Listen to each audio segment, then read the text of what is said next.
warm up ka minute som vertal a minimum kan nenga chuan warm up kan nei zo kha in stretching kha uluk takin kan ti don ni antina stretching kha ke lama tanga kan tran chuan a chho zong in nianga lu lama tanga kan tran chuan a chuk zong in a chan chu in kan na deuh ke kan khoya ta lu mo kan khoi le de mo he ta dar kan khoi khan adik lawa chuwang chuan in noi lama tanga kan tran ni chuan in tikhana step by step khana chawanga chung lama tang po kan tran na ni chuan kan tran na lampang pang atang khan in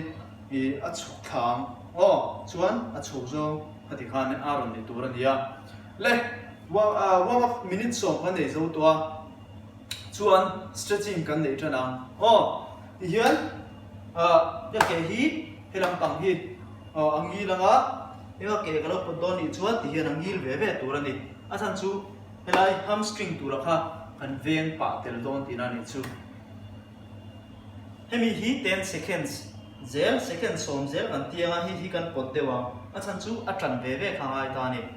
chuan second som hnuwa khan a le lam kan tianga tikhan second som hnuwa tiang tia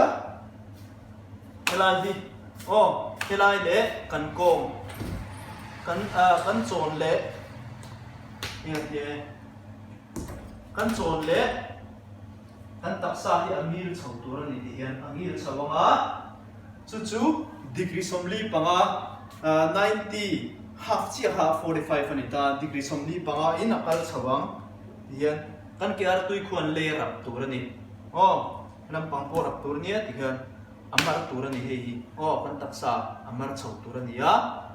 hian kan body hi on deuta in degree somli panga 45 degree in om tur ani ale lam tikhan nan tilenga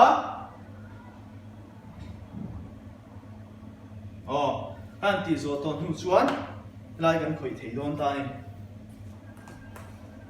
kan kar ta chuan chumi nuwa chuan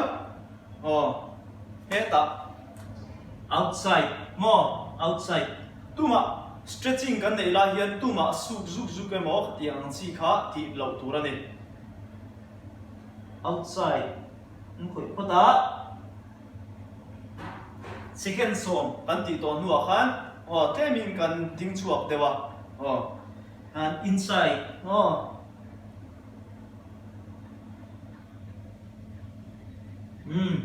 second som kan nei zo le ta temin kan an dinga chuan helama nimina kan ti dang bok khan ti hian 30 degree som thuma hana ron ta sabere chi ani hela hi kan ring lawang tiarin der chuanin chokma thak bo kan ring theyang mase hemi kha kan tak so wei thian kan tak sa ring na hian a petha turani han ale lam pam kha kan han tile chi ata tikhan chuan chumi nuwa chuanin kan groin tho kha helaya kan kap in vona lai hi ulukangai ta ni outside he hian kan lokang kan kal don tina ni chuan inside ti zong hian